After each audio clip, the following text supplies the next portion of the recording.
am Abiodun Goke Pariola, President of North Central College, and it is my great honor to welcome you to today's ceremony. We're gathered here today to celebrate a very special group of students, the college scholars in the class of 2026.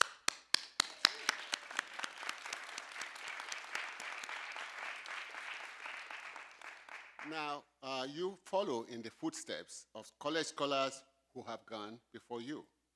Cardinals who, like you, said yes to pursuing a higher level of rigor and engagement during their time at North Central College.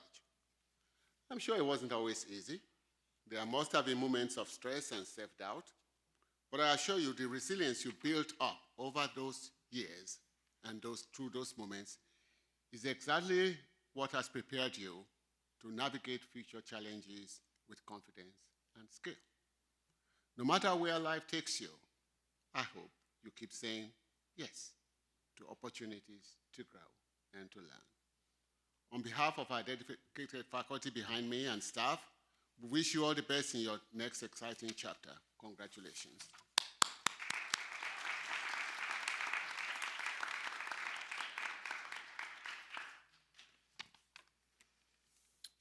Thank you. Good afternoon and welcome again.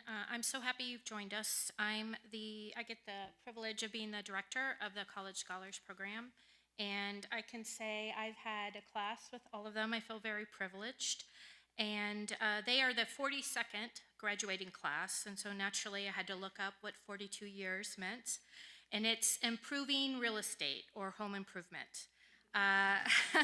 So that stuck me, a little bit. But this symbolizes stability, comfort, and continuous growth of a relationship that has thrived. So the caveat for me was instead of 4 decades, it's been 4 years that you've allowed to have North Central as your real estate. And this courting ceremony is special. It's special for you and for your families. So we're happy. Thank you for all of you to be here. This class has been invested in building a strong community. They have an average of each holding 3 leadership roles on campus beyond what they've done in the classroom. They've traveled the world to study away and brought their unique perspectives back here to North Central in their honors seminars and capstones. They truly exhibit the definition of high achieving and impactful scholars. With the love of learning that defines these scholars, they kept at it. Reaching this day is a testament to their motivation, I would say grit, and good humor. Long hours of research, writing, and revision due to the people sitting behind me, along with handling criticism, has made this moment possible. They also made time for social connections that will last across their lifetimes. I think what makes the honors program at North Central so special is that each student has their journey reflects their own scholarly and personal story. They've invested both the time and the choice of what they will do. This class represents academic departments and programs across the college, and graduates, your thesis projects reflect that cross-disciplinary high impact. Just last month, we were able to celebrate you and Honors Day and your projects publicly at the Ross Symposium, which demonstrates your scholarly identity as well as growth as critical thinkers. Today you share that tradition of our golden chords. Now it's time to show some gratitude before we highlight you. A significant part of what makes each college scholar's experience so unique is the outstanding guidance, encouragement, and commitment of the time given by faculty. Every time I meet an alum, they say it is this moment, the faculty one-on-one, that has made their college scholars experience. So graduates, I invite you to give a round of applause to these amazing faculty directors behind me for their investment and mentorship in your work.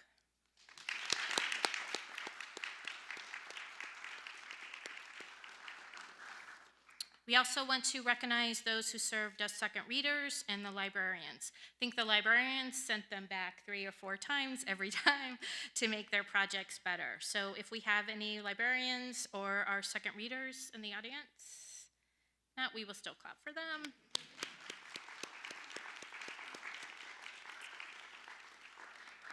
I like to say it takes a village, and it does. So I'd like to give words of appreciation to all of those in academic affairs that make this program possible. We are fortunate our former College Scholars Director is now our Provost and Vice President for Academic Affairs, Dr. Kristen Garrity, the Executive Assistant to the Provost, Amy Smith, our Project Manager, Mawika Mika, and the program's Graduate Assistant, Julia Gosk, and our AVP, Dr. Julie Williams. So thank you all very much.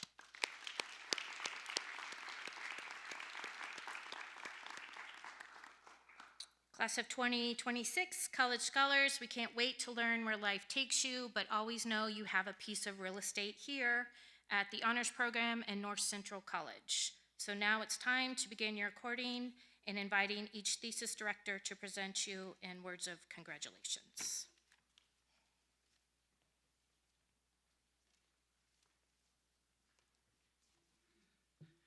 Good afternoon. I want to make sure I get this right. I had the pleasure of working with two students this year. We'll do it in alphabetical order. So Claudia, we'll begin with you. And one of the most exciting things for me is I get to talk a little bit about their work, which is so fun and so amazing. And it's really the best thing about teaching here is that I get to learn new things from them. So as you can see from Claudia's, the title of her thesis, Sonification. What is sonification? It's the process of turning data into sound or music. So Claudia is both a biology major and a music performance major. She found the perfect subject for her research, a remarkable blend of her major studies at North Central. Her thesis demonstrates how sonification can be used to represent proteins, the basic building blocks of life, by translating their structures into musical elements. So her central idea is that even though sound, we usually use visual images to reveal patterns, we can use sound to do the same thing. And I think most importantly, her work blends science, perception, computation, and most importantly, the arts, into something that is really compelling. So compared to the visual graphs that she typically uses, three-dimensional graphs to represent proteins, these amino acids, she thought that this would offer really several advantages for turning them into music. And she created a really innovative approach. She created something that would be called like a three-dimensional model into kind of a sound or ear con. So it's a little piece of music that represents each individual amino acid. And while the project was great for turning that into music, I think it ultimately allows listeners to explore scientific information in a more intuitive and engaging way. So the results of her work was truly outstanding. She handled every aspect of the research, from the biological background theories and the conceptual complexities of musical structure to the technical tools. She was using multiple programming languages to help her get a better sense of how to turn these complex structures into music. She meticulously, with the capital M, translated the nuances of three-dimensional protein structures into musical parameters. That includes things like pitch, amplitude, how loud the sound is, duration, how we experience rhythm. In a really cool way, the spatial stereo field, the sound moving from our left to our right ear.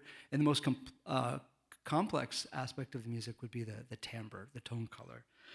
And she presented her research in an excellent paper. It was one of the best I've ever seen in oral presentations at the Rawl Symposium. She did it with the utmost sophistication and precision. Congratulations, Claudia.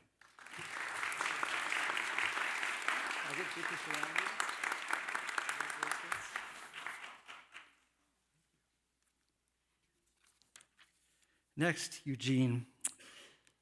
So for me, one of the most rewarding aspects of advising an honors thesis is that it reflects those lasting features of intellectual inquiry. In Eugene's case, as a mechanical engineering major and a passionate musician, he seeks to build broad knowledge across disciplines: music, psychology, cognition, mechanical vibration, among others. He immediately stood out as someone who takes genuine joy in intellectual curiosity, asking thoughtful questions about how music affects us and how it may shape our experiences in more mysterious ways. I think to borrow that from you too. Sorry. I think Eugene and I would probably like the term aporia, and my apologies to any philosophy professors in the audience, that instead of the mysterious aspects of music, we were kind of talking a lot about the perplexity of trying to describe how it makes us feel. So the title of Eugene's thesis does not fully capture its scope. At its core, the project asks a deceptively simple question: what are the perceptual effects of changing the anchoring reference tuning of music? Most of us take for granted that the music we hear is standardized around 440 hertz. In our early conversations in the process, Eugene and I likened this inquiry to asking what would happen if we shifted maybe ahead or behind 16 minutes during daylight saving time. So a small adjustment, but probably perceptually noticeable. To investigate this, Eugene concluded listening tests with a group of students. And his hypothesis was that raising or lowering the reference tuning would subtly influence perception, making music sound darker, warmer, and more relaxed. I was quite skeptical of this. However, while there weren't fundamental changes in music itself, his results suggest that such psychoacoustic differences are perceptible.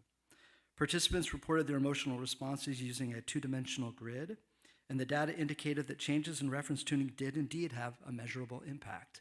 And I stand corrected. Eugene recently presented his research in a poster session at the Raleigh Symposium where he demonstrated that although global tuning shifts do not alter musical structure or content, they can meaningfully influence the color and effective quality of how we experience music. Great job, Eugene. Congratulations.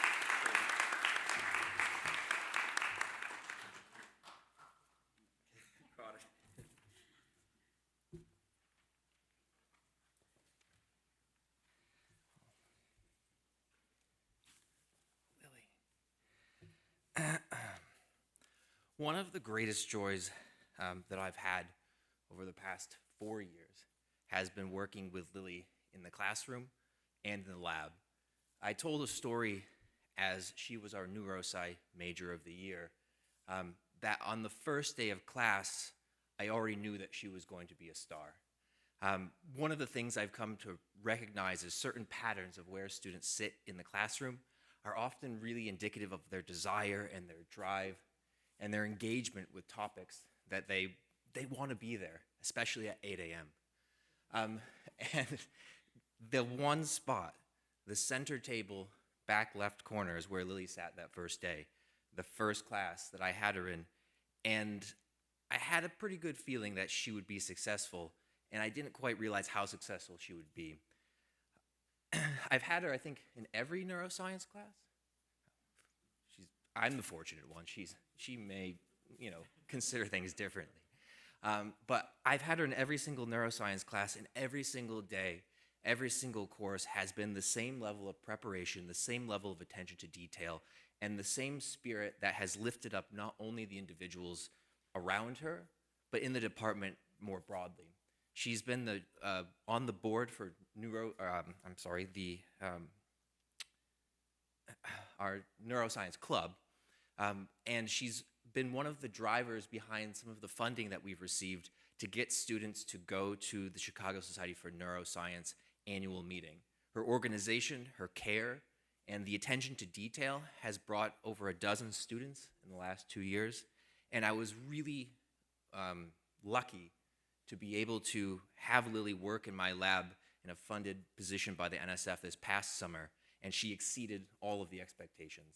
Your work looking at translational control mechanisms that are changed following drug exposure started very simply, learning some of the techniques, but you were always there asking more questions.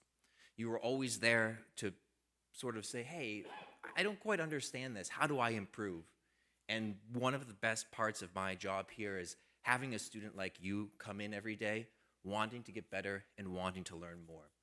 Your work in the thesis was exceptional, and as I wrote just this week in the final grade for your thesis, it's a combination not only of the aptitude and the things that you write, but also the attitude and the spirit that you bring to the lab And with that, Lily has just far exceeded any of my expectations. I'll miss you both from the time that from our academic talks, but also the life talks and the positive attitude. And I have no doubt that you'll be successful in vet school in a year or two. So thank you, Lily.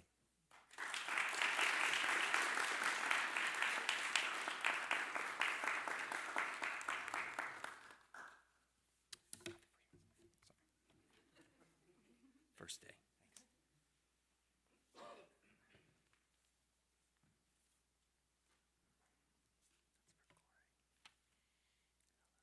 Hello, I'm Matthew and this is David.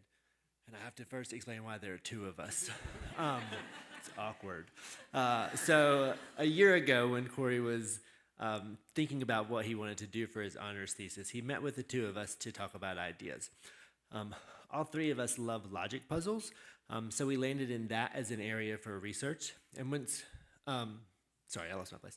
Once Corey had decided on a logic puzzle that he wanted to investigate, he then said, "Would one of you be my thesis director?" But we were too scared to say yes, because this is nowhere near what we normally study. Luckily, Sue said we could do it together, and then we felt better. So the puzzle that Corey studied is called Nurikabe. Like Sudoku, a player starts with a grid with a few numbers and then must fill in shaded tiles throughout the grid according to a very specific set of rules. Have y'all played Sudoku or heard of Sudoku? It's like that. Translating that system into the language of mathematics, proposing interesting questions to ask, and then seeking answers to those questions requires creativity, patience, and the ability to count well. And yes, that last part probably sounds easy, but trust us, counting is hard. That's a joke we make a lot. Specifically, Corey investigated the number of possible solutions for a given puzzle, the number of formations that the number of initial formations that have a unique solution, and upper and lower bounds on the amount of information needed to guarantee that a puzzle has a unique solution. He also wrote a computer program that can solve Nurikabe puzzles and count solutions. Corey, you have been an excellent student for us over your time here, and we could not be prouder of the work you've accomplished this year. You ask good questions, your logic is sound, and you understand that mathematics, at its core, is about creativity, patience, and counting well.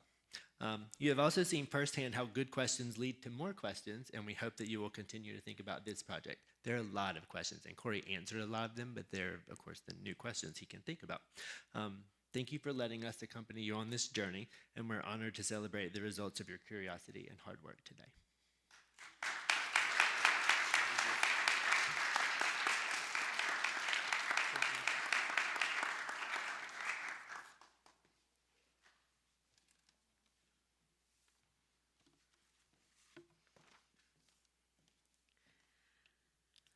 So we all need an awareness of self and an awareness of others. We all need to make responsible decisions. We all need to self-regulate and to build powerful relationships. Marla believes in the importance of these social emotional skills as a teacher candidate. And she also understands that instruction in social emotional skills is mandated by the state of Illinois standards. But often teachers feel ill-equipped to scaffold students' skill building in these areas.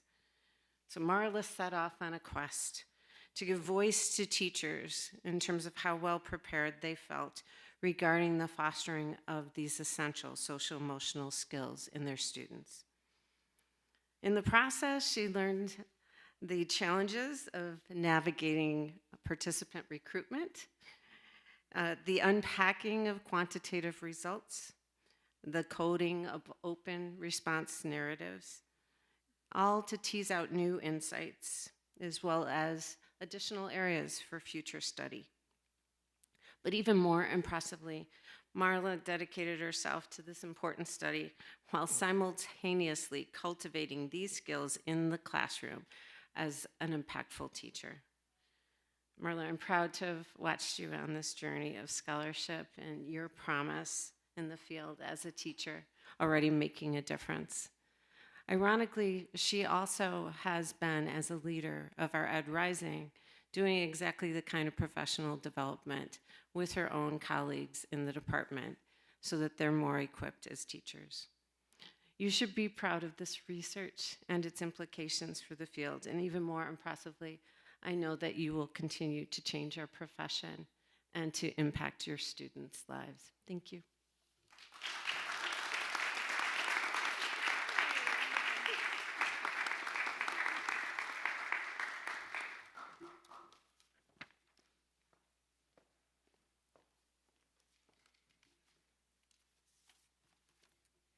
All right.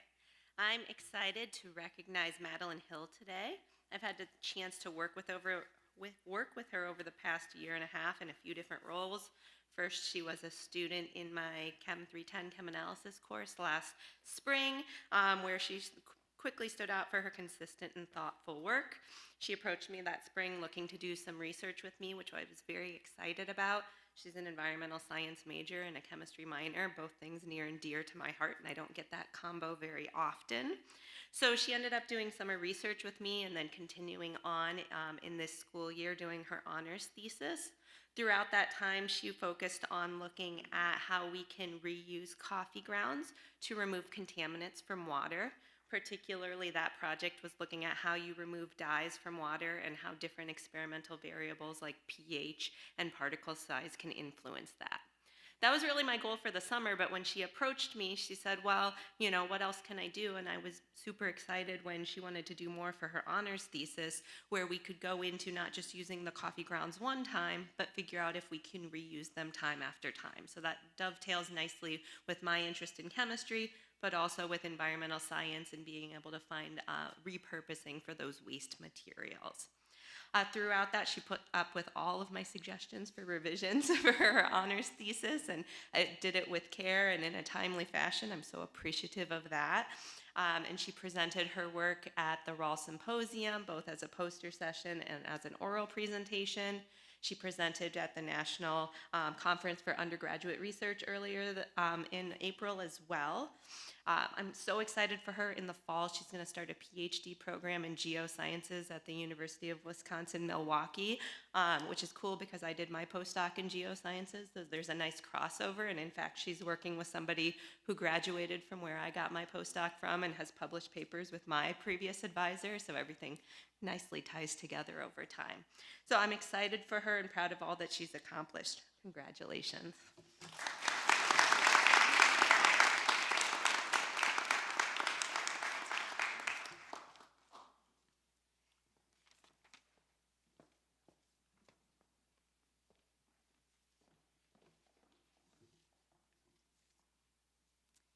It has been my pleasure to work with Marina Jukanovic.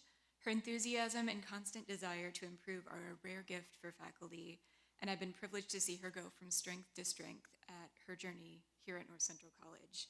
In fact, I'm not sure how she fits it all in, as a double major, art history and theater, and the honors program have kept her quite busy with numerous theatrical productions, NCUR conferences, and Rawl Symposia, sometimes on the same day.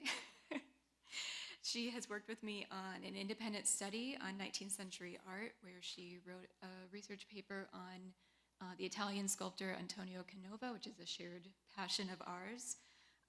But she came to that on her own, so it was exciting to work with her on something that I was excited about, but every time she comes back with new research, wanting to know how she can integrate it into her project, and feedback comes with more questions of how can she integrate that into her project, what can she do more, can she do better. She has been nominated to present gallery talks at the Art Institute of Chicago 3 years in a row, and her honors thesis was supported by a Richter grant, which allowed her to study the work of Jacques-Louis David in revolutionary France by visiting museums such as the Louvre, the Château de Versailles, and the Musée Royal des Beaux-Arts in Belgium. So she's had a very busy few years at North Central College. It's been a real privilege to work with you. I'm excited to see what comes next post-graduation. Congratulations, Marina.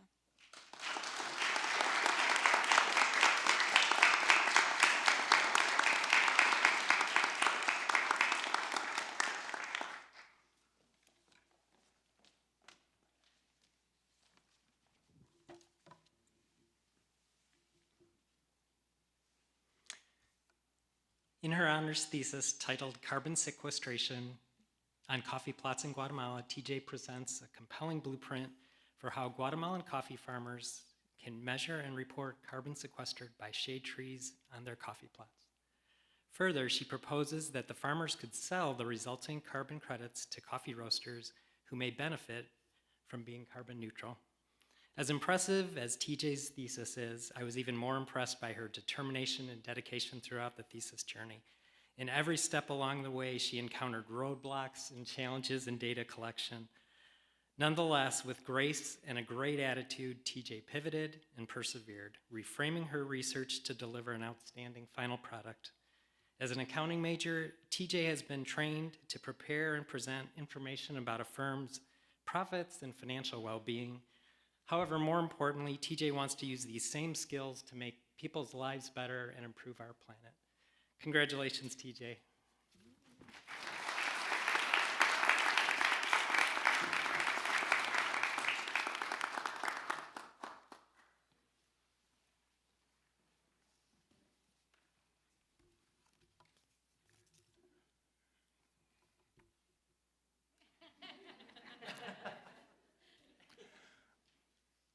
N saw a problem, and N is a problem solver. The field of industrial organizational psychology, have you heard of the field of industrial organizational psychology? Some people say it's pretty cool. But anyway, grew up during the Industrial Revolution, focused on larger organizations, factories, and big companies. The approaches and ideas that they designed helped create companies that were psychologically healthy and would often yield high-performing teams. However, these ideas were not directly transferable to smaller organizations, entrepreneurs, where most of the business was growing. N wanted to change that. For their thesis, N created a theoretically guided workbook incorporating ideas of industrial psychology, positive psychology, and adaptive leadership that would fit the needs of smaller companies, specifically those in the food industry.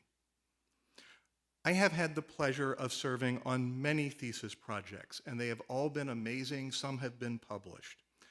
But I think this is the first thesis project that can lead directly into a career.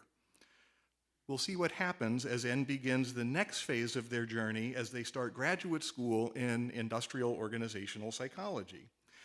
Congratulations, N. This was a significant project, P less than 0.01. Keep making the world a better place.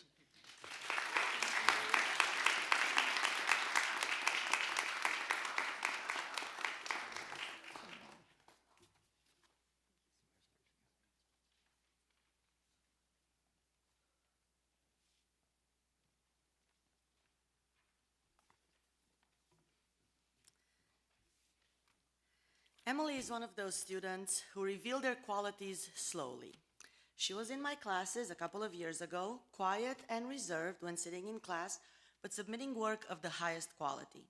Her first assignments were so precise, thoughtful, and to the point that I told myself, this is a student to watch. There is a special mind at work here. It took Emily a while to approach me about research opportunities, and when she did, I was beyond happy to work with her. She joined my psychology and law lab, and as part of that, she has run experiments, presented posters at national conferences and at regional conferences. But most importantly, Emily developed her honors thesis almost completely independently. Although she was interested in psychology and law, which was my field, I had to reluctantly accept that Emily's true passion is clinical psychology. Nothing wrong with clinical psychology. She combined her interests by studying police officers' attitudes towards seeking mental health help. The police culture values strength and masculinity, and several prior studies show that police officers are skeptical of seeking help for any mental health struggles. Emily wondered whether this reluctance extends to female officers, or whether there are gender differences in officers' willingness to seek help for mental health crises. She also cleverly asked her questions in two separate ways. Officers, participants in her study, answered an attitudes towards mental health questionnaire, first about themselves, but also about a hypothetical third-party officer who had some negative psychological consequences of their police work, which is not uncommon in this occupation. Through this methodology, Emily discovered that officers were much more likely to recognize mental health needs in another, but not in themselves. And this was true for male and female officers. This is a serious set of results with implications for police departments. It shows that a lack of education about mental health, which is often touted as part of the problem, is actually not the issue. Officers know full well that mental health is a need that officers have. They're well aware that these resources can be helpful. Rather, efforts should focus on reshaping beliefs that help-seeking is a sign of weakness and incorporating help-seeking behaviors into their own identity as police officers. I cannot emphasize enough how self-driven Emily's project was at every step. She reached out to police departments and used some of her personal and professional connections to convince department captains to share her online study with officers. I don't know how many of you have ever tried to do research with police officers, but as I've been there myself, this is a notoriously difficult sample to reach. And it is incredibly impressive that Emily recruited 50 police officers in under a month all by herself. In fact, Emily completed the project a whole year early, a whole year ahead of schedule. Emily is graduating now, but her thesis data were collected, analyzed, and presented at the Midwestern Psychological Association a whole year ago. She also presented it this year at the Rawl Symposium. In addition to her research experience and outstanding academic record, Emily was the treasurer and then vice president of our Psi-Chi, our Honor Society in Psychology chapter. She has received the Psi-Chi Member of the Year last year, an honor rarely reserved for juniors. And finally, Emily is just a fantastic person to be around. She is funny, kind, and incredibly supportive of others. Emily, it was a true joy getting to know you and see you grow into a mature, confident scholar. Good luck to you in graduate school.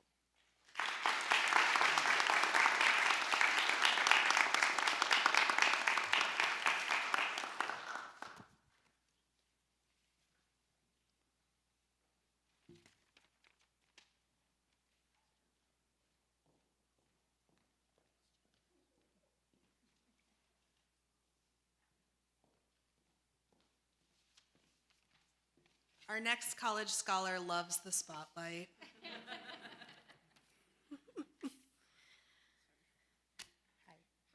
I often tell my students that the best things in life are the things you don't plan for. They never believe me, but it was certainly true the last year and a half, which brought me the unexpected joy of working with Mesoma. Mesoma had actually wanted to work with someone else. I was her backup. She wanted to work with my dear friend and colleague, Dr. Shohini Roy, but Dr. Roy was slated for sabbatical, and Dr. Roy even said, my only regret is that I couldn't work with Mesoma. But Dr. Roy, although regretful, gave me an incredible gift. By asking me to do her this favor, I got to experience one of the greatest research collaborations of my professional career. Mesoma is one of the most self-possessed, dedicated, and intelligent students I've worked with in 22 years. And she has been appropriately accoladed, which might explain her reticence today. She was one of our outstanding seniors. She won the Megan Sweeney Award for this very project. She's interned at the Knight Center in Stanford. Just so many accomplishments. She's a biochemistry major, but her honors thesis leans into the liberal arts, which is good because I'm an English professor. It's titled Carrying Through Stories, a Narrative Medicine Intervention to Enhance Empathy in Physician Assistant Students. Over the course of the fall semester, Mesoma guided 6 of our graduate PA students through a course in narrative medicine, using literature and digital narrative to explore the effects of storytelling on healthcare practitioners' empathy. This mixed method study drew on quantitative data gleaned from the administration of the Jefferson Scale of Empathy before, immediately after, and then 3 months after the narrative medicine intervention. All 6 participants saw an increase in their empathy scores. Bummer for us, it didn't last. Once they were in clinics, their scores went down again. So we have work to do. Asking her to employ methods from the humanities and social sciences, this honors thesis is a departure from her usual lab-based work in biochemistry. I have to say, she is a meticulous writer, aiming always for clarity and precision, knowing just when to elevate the moment in a gorgeous flourish of prose. Congratulations, Mesoma.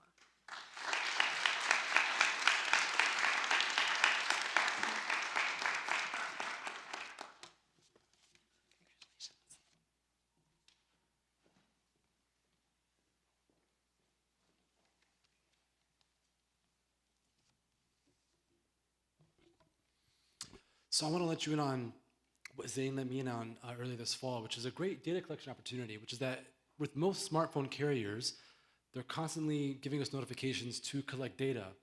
And this was something that I took for granted. In fact, I had no familiarity with before Zane was searching for faculty to support a thesis looking at what on earth would make a person hesitant to provide their data. And I might be, in my voice, giving away my hesitation, but for Zane, and this is a word that I wouldn't necessarily use to describe a researcher all the time, but that certainly applies to him, he was so earnest in this data collection opportunity. And as a social scientist myself, I would obviously say that larger, more representative samples are always better if we're trying to reach truths about human social behavior. And so for Zane, he was wondering, and this was the subject of his thesis, what would make a person hesitant to partake in this kind of research? So we collected data from North Central students, asked them what would make them hesitant to participate in research with something like with Apple Research, with a thesis study, or contributing to a company trying to get feedback. And again, throughout this whole process, I found Zane to be incredibly earnest. There was no status drive. There was nothing about just trying to be an honor student and do what he's got to do. Every single time we met, it felt like this really authentic intellectual exchange where our eyeballs would be on the screen together, trying to think of the right way to ask the participant the questions, and for Zane trying to get, again, to this really big, important truth of what do we need, what can we do to get more data. This is my second year at North Central, and so this is only my first time getting to work with a thesis student. But if any of them in the future have some of the earnestness and the tenacity that you have, I'd be very lucky. So congratulations, Zane.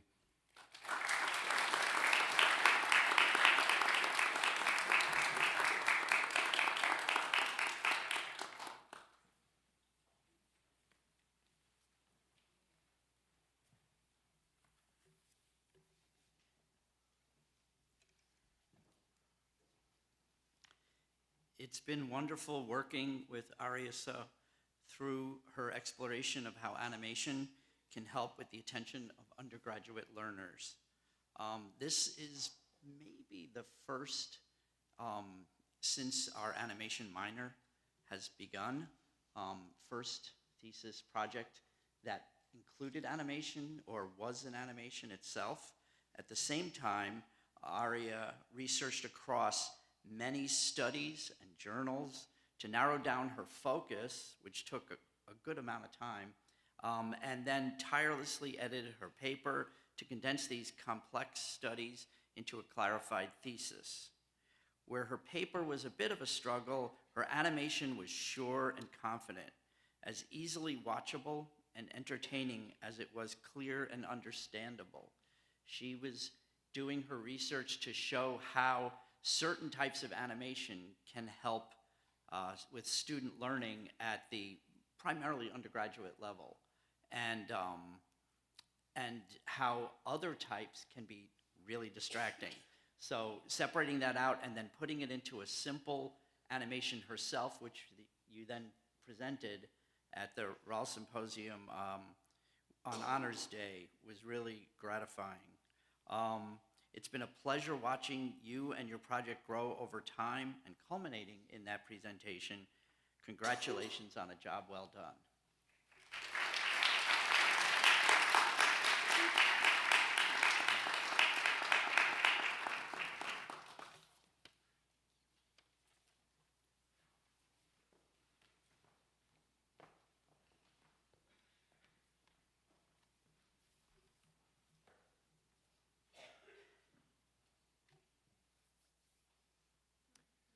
So Camden's thesis project is on the Marvel Cinematic Universe, and I was told I had to keep my remarks fairly brief, so while I had a 2-hour spectacle prepared, tight 2-hour spectacle prepared, I'm gonna keep this a little bit brief. Camden Wielander's thoughtful and deeply engaged approach to an intellectual life often reminds me of why I got into this business of teaching in the first place. He's an exemplary model of the true advantages of a liberal arts education, majoring in computer science and minoring in film and screen and interactive media studies, and also serving vigorously as the film club president here at North Central. So he's left his mark for good, because the film club is becoming more of an institution here day by day. In fact, we were nominated for, I believe, 4 engagement awards. We didn't win any, but in true Oscar snub fashion, I feel like the amount that I think we were the most nominated club. So, that counts. One of the things I find so fascinating about Camden's thesis project, Marvelous Genre and the Narrative Consequences of Franchise Fatigue, is his ability to recognize patterns and apply complex genre theory to the debugging of broad swaths of intellectual property from the film industry. As someone like me who gets lost in the morass of blockbuster sameness, I cynically throw up my hands at doing work on something like this. But Camden loves a good challenge, and he loves a good story. I've learned that about you. And when the Marvel Universe disappoints, and I've also learned this from Camden, it certainly does from time to time, he's not going to take it sitting down. That kind of tenacity mixed with care and appreciation of craft is what makes me certain, Camden, that you'll be successful in anything that you put Thor's hammer to. Couldn't help it, sorry. We can expect Camden to be an ambassador of the best of what North Central grads have to offer. Congratulations, Camden.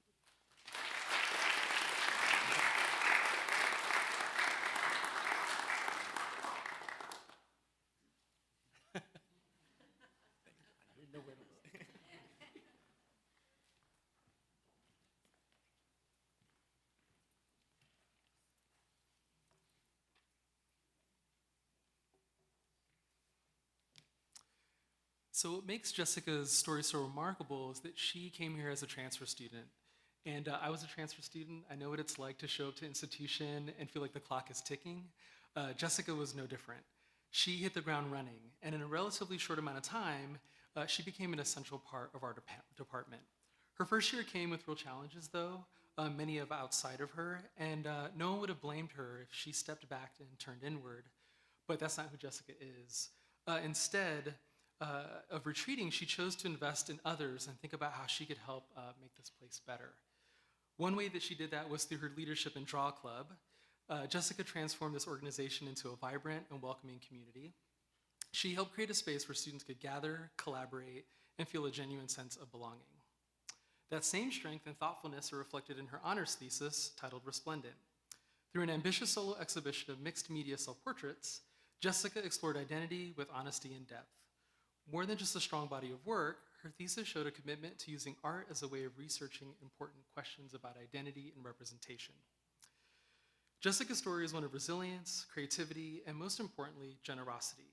She has shown us that art can be deeply personal while also building connections between people and building community. And I have no doubt that wherever she goes next, Jessica will continue to create meaningful work and make space for others to find their voice. Once again, congrats, Jess, on all your work.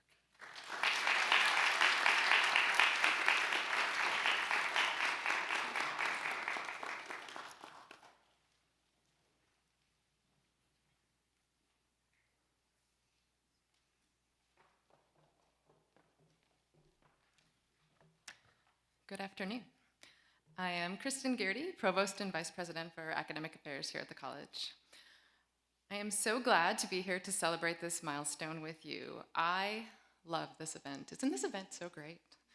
It really reflects the journey our students have taken together and the faculty mentors who have guided them along the way. Today is a celebration not only of what our college scholars have achieved, but of the community that has shaped and supported their work. College scholars, you have set the bar high for academic excellence and contributed in meaningful ways to our campus community. You've completed theses, studied abroad, presented at academic conferences, and participated in North Central's research programs. I encourage you to remain connected with us as you move forward. You will always be part of the Cardinal community. We can't wait to hear about your many successes, and we'll be here when you need advice. Come back to campus for reunions, for athletic competitions, for fine arts events, for college scholars events, not only to reconnect with your friends and faculty, but to inspire future students by your example. Enjoy every moment of this celebratory weekend. Take time to thank the family members, friends, and mentors who have supported and challenged and encouraged you along the way. Know that they also take great pride in your accomplishments and are anxious to celebrate your future successes. As college scholars, you have gone above and beyond in your academic work. It's been an absolute honor having you here, and you have left your mark on our community in countless ways. Congratulations to all of you.